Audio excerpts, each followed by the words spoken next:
an overall Pues mañana va a ser wrap up intenso el and día. then open to, Poner atención 3 horas es, ¿no? Y mañana las ponencias más a tarde. Y nos vamos a atajar en la comida. Es que lo de romper filas, no sé si romper filas, no sé si guay porque ya... Sí, lo venía pensando. Bueno, Eso es mucho mejor. ven para mi verita. Esa parte a mí si no me pudre. Que está muy bien, ¿eh? La verdad que la tarde está estupenda, sí. Pensaba que hay un montón de gente que no conozco la historia. La gente que ha preguntado, Sí. por ejemplo, la que ha venido con los deberes hechos. Bueno, voy a empezar con un pequeño resumen, así como que nos sitúe, y luego también una pregunta mía, resumen, otra de Pero habla también de esa y luego casa. rompemos, o sea, abrimos al público. Bueno, vamos a ir empezando para que no se nos haga demasiado tarde.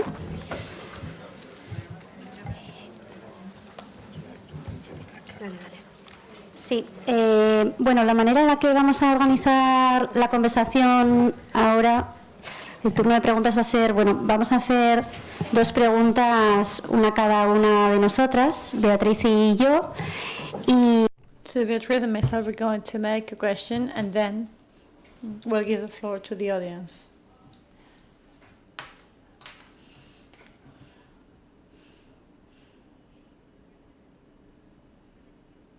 We'll start by trying to sort of sum up the afternoon.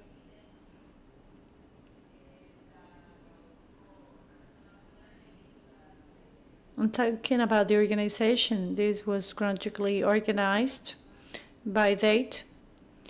87, Aymar Arriola, iconic date. And then other dates were mentioned in his presentation.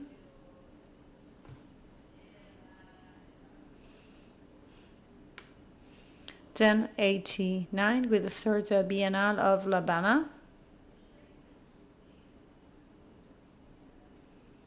Then 92 with Joaquin, with Plus Ultra and Sueño Iterativo.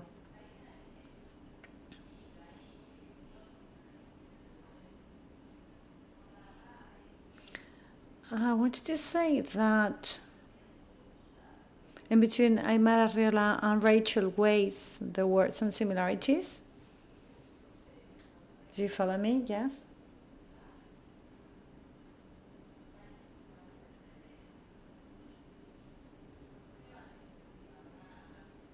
This is a brief instant of something that happens almost for the first time.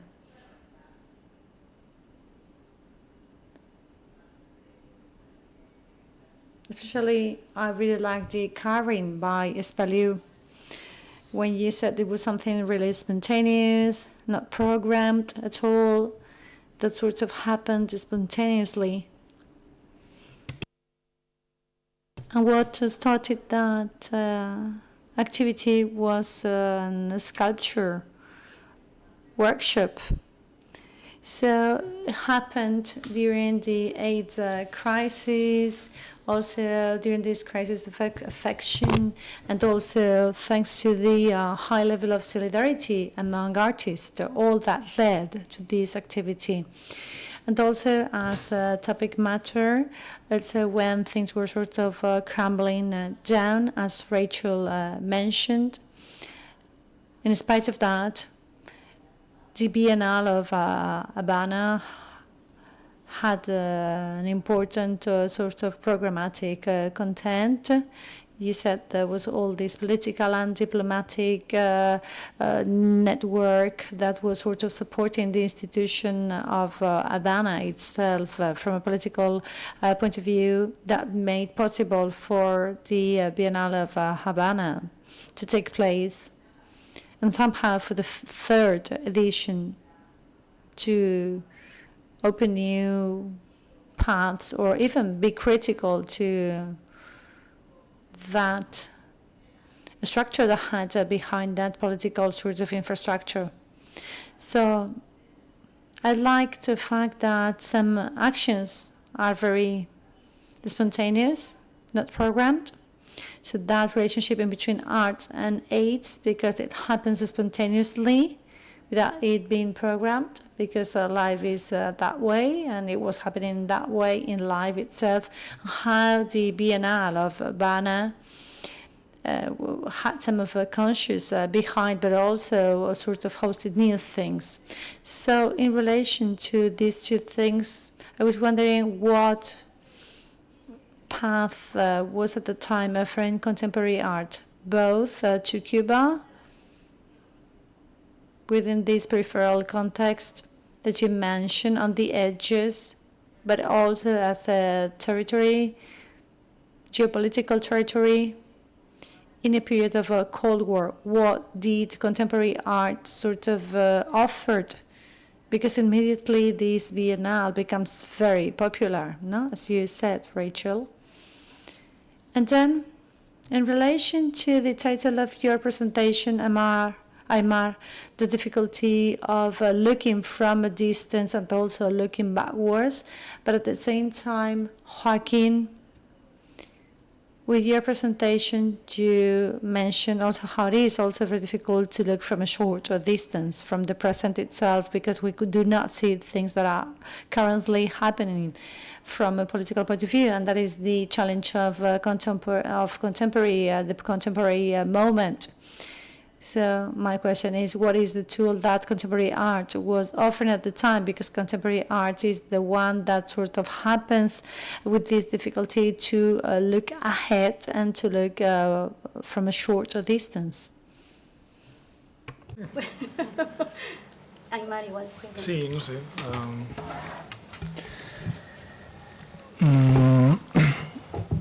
No sé si soy capaz de responder en el caso particular ¿no? la experiencia que he presentado yo, que ofrece. In my particular experience, I don't know whether I can give an answer.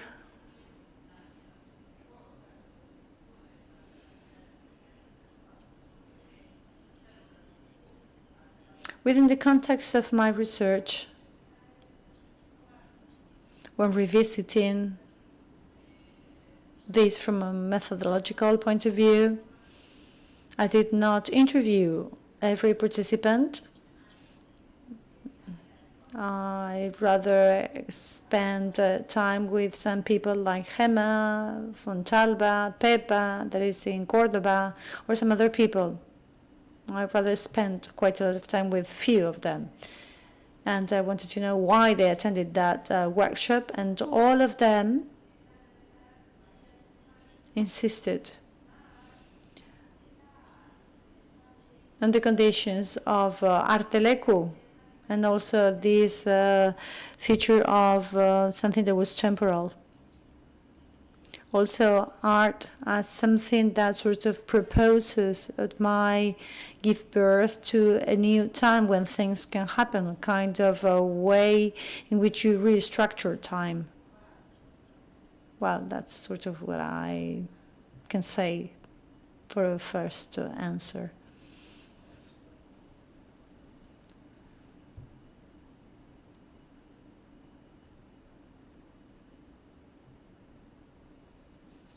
They're very short or a few days long. But one of the points that is important to me about the Biennale in 1989 was that it had not yet professionalized as an exhibition. So there was a lot, the energy came from what was happening with artists. It was an exhibition that came from art making. Rather than from exhibition making. And that inverted later on. But the energy was from the dialogue that was happening between artists and critics and the city and the political system, and which is by nature spontaneous. So yeah, and by nature social. That it happens within art means that it has like those topological properties that have ways of saying things that are open questions rather than assertions. And I don't know, these are huge questions, but for me the the special importance of that particular moment was that everything was in play, and that the questions became answered later on was a project of cynicism and professionalization, I think. So.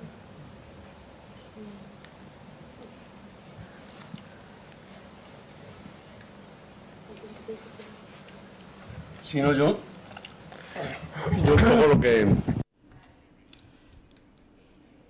Basically, what I meant is, with my conference, is then there is a situation of monopole of common sense, as we said. The main issue is there are exclusions. So there are some subjects you cannot tackle. I mean, from any point of view, you cannot sort of mention that, not even from these sorts of monster institutions, because people are deprived from their voices. So, and we're all part of that.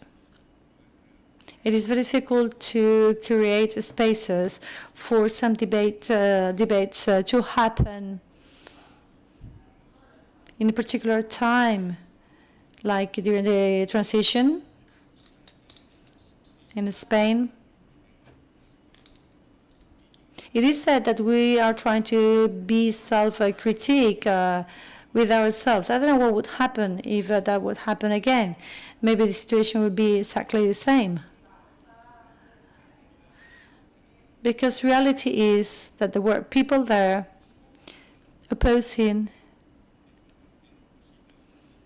from a place where any type of recognition was impossible, because they had absolutely no kind of support. I'm not talking about resonance, because the resonance happened because of how brutally they were repressed. But society at the time had no possibility at all. They were unable to make certain artistic proposals and to integrate what these people were doing. They were, among other things, generating representations, and they were enlarging the field of representation, like the case of Ucamais.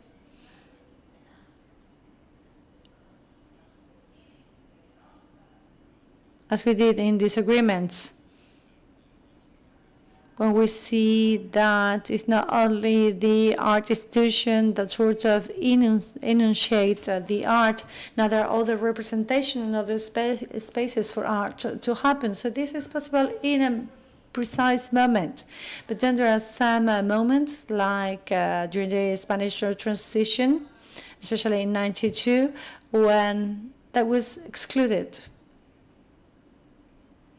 And there were people there that were absolutely deprived of their voices.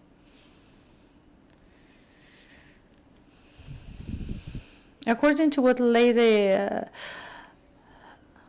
questioned, and also going beyond, from the very beginning, we've said that when we were sort of preparing this program and we sent the invitations, of course, we will consider some specific exhibitions, and behind any exhibition, there's always some kind of a structure supporting it. But it is very clear with your presentations that there are some structures behind some institutions that, on the other hand, are also on the edges, like in Sevilla, when your organization was created, even though behind there was the trade unions, then the Andalusian government, Arteluquia, and for Artelecu we have the provincial government of Gipuzkoa, and behind the Bienal, as Rachel said, there was all this political apparatus and also financial or economic institutions that were behind it for the good, well, for the good and for the bad of it.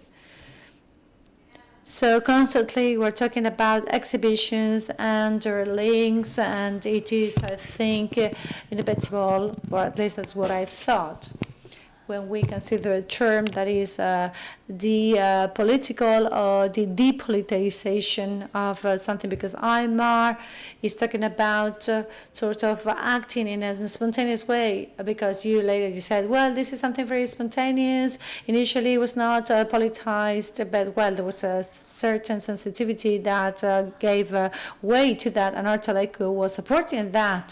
So it was not sort of something that they sort of calculated from the very beginning, but that there was already context and a condition that would make it possible. And that was also the case in the case of BNV, your organization, from the very beginning, she says to Joaquin. So you see, this is being depolitized. But at the very beginning also, Joaquin, you said that it was when really the critics were sort of booming, especially in the Sevillan program about arts. So this sort of talking about periphery, on the one hand, like in Sevilla and San Sebastian, well, especially in Sevilla, you said that this is a place that is on the edges on the contemporary art, or Havana in relation to Europe. And then the independent, how we link this in a decade that is fundamental in terms of changes and globalization.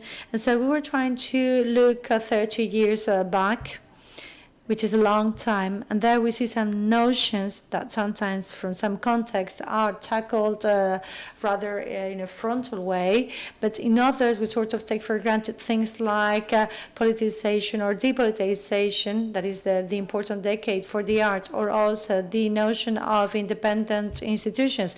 But some institutions are independent, some are dependent. How can you manage or visualize these 30 years later? So my question was similar to that of Lairis about the consciousness at the time that there was there, what political consciousness at of the present was there at the time. But 30 years later, it is easy to think about mistakes, or how in 92 there was not a critical context, and you gave an answer for that, Joaquin. So what conscious of the present was there at the time? And then I forgot something else. Well, there was also this idea of something being peripheral, and also of independence. And sometimes we take these things for granted because they are hyper-criticized, deconstructed, and we sort of take for granted that you do not have to review them, even the notion of politics. And then suddenly, when we go for this analysis of important moments and things that were also vital to understand contemporary art and this context, then these sort of appear again on our tables. This is kind of like these, to me, things were really deconstructed from my point of view, but then suddenly became also like very central, like this idea of periphery, or this idea of something being politicized or depoliticized. Well, I think this is a very complex thing as a question, but and in the case of Joaquin, which was very close to us because BNV to Bulegua was always like a benchmark, and I think your position, and we've said this in some interviews, you gave two sort of keys at the end. How can one work? Well, by pushing these structures and also by sort of diverting resources. I am very, very fast. I am sorry. I'm not being very clear, I know, but I know how you do it. And I think sometimes this is an idea we had also in mind ourselves. So how to do it otherwise? I don't think there's a unique answer for this, but I think you all work from an independent point of view. So what could you say? Wow. Anyway, we can also open the debate to the audience, because I think there are many people working here in institutions and they might like to intervene.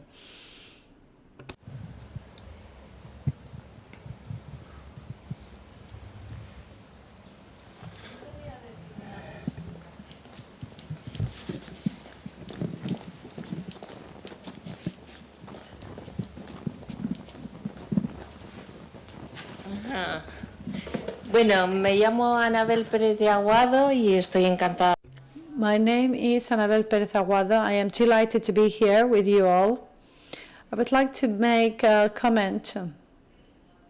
Maybe I get lost in my thinking, but I think aesthetics is an excuse to say anything. And it comes to my mind the film Lolita, a film full of actors and actresses with charisma and beauty that are hiding something that in reality will not allow to happen. And something similar to me happened with Havana. Maybe it's evolved already, but I was there some 3 years ago in the previous Biennale, and my impression was that the population and the Biennale had nothing to do. I think Havana is very scarce, I wouldn't say poor, but very dirty and with few resources village. And I think the Biennale was like an elitist ghetto, and the population was not really participating. It is true that then some important interventions remain in the city, but you said we are independent. I don't think so. I don't think aesthetics turn us into independent. I think ideology is lacking some, art is lacking some ideology right now.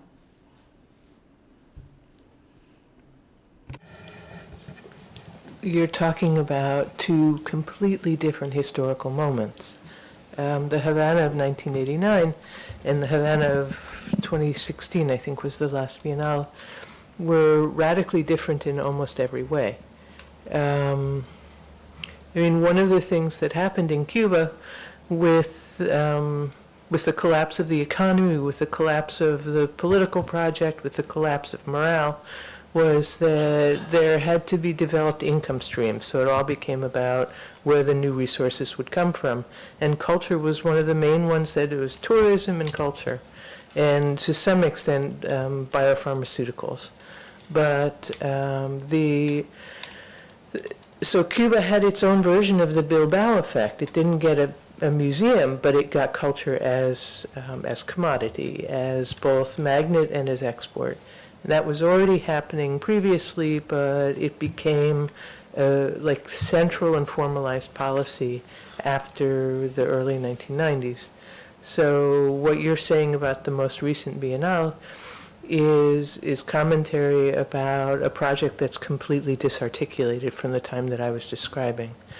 I actually disagree with you a little bit. I think that the last one was substantially, I don't know, more alive than it had been for quite a few years previously, and that was largely because it was dispersed around the city and in parts of the city where tourists were not very interested in going.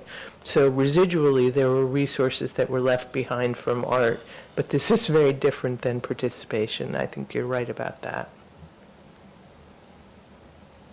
Bueno, quería aclarar que yo no estuve en La Habana como una artista. Yo viví en La Habana. No es que quedé fuera del circuito o no me acercaba.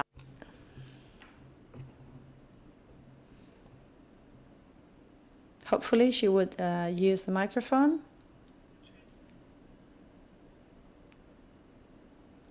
Thanks.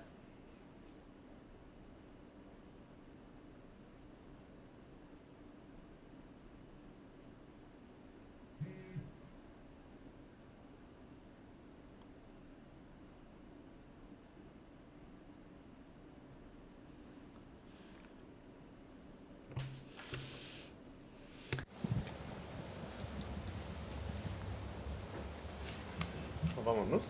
Yo quería ¿puedo hacer una última? One first question before we leave. One of the challenges of this initiative was to consider whether an exhibition might be a tool to look into recent past. How can we reconsider our recent past by means of an exhibition? Do you think it sort of contributes to our gaze or distorts our gaze? Yes, it did help me a great deal, Joaquin says. Now about using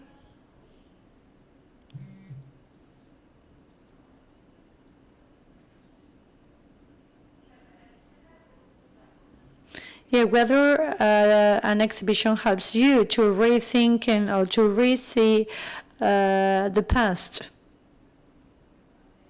It depends on the format.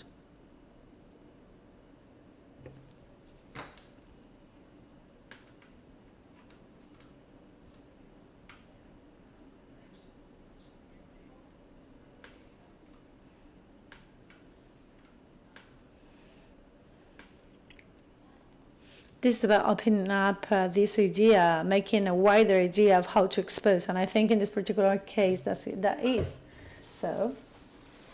So thinking about the exposition in an open way, yes. Maybe Aymar, I wanted to ask you about this superficial reading or biased by the media.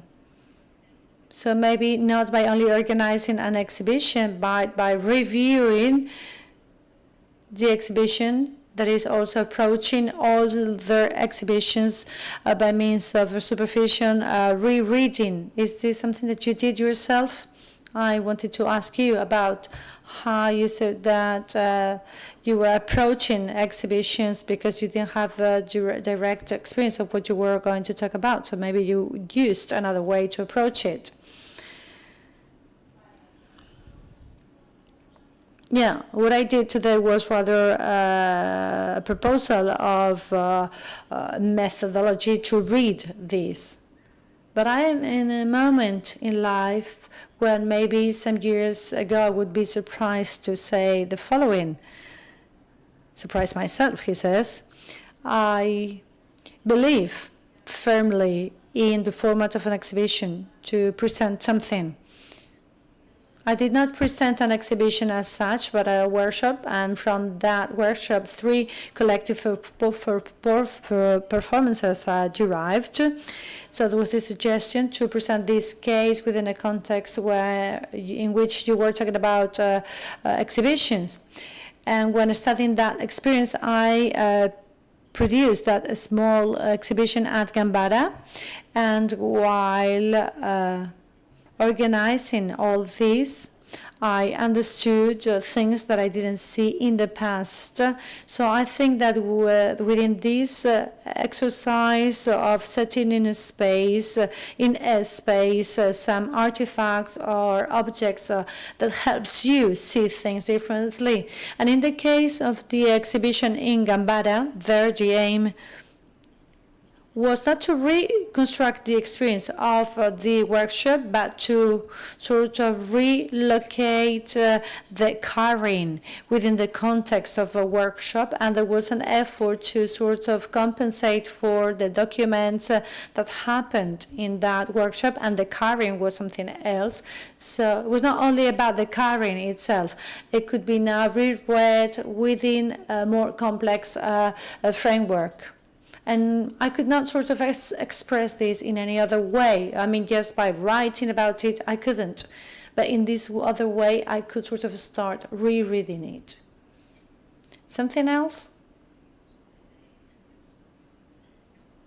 I think we have to call this a conference and let you know that tomorrow we are starting at 11 with communications, and then 5 in the afternoon, we'll start with Catherine, Corinne, and Ines. The 3 of them are here today, and I would love to listen to you tomorrow.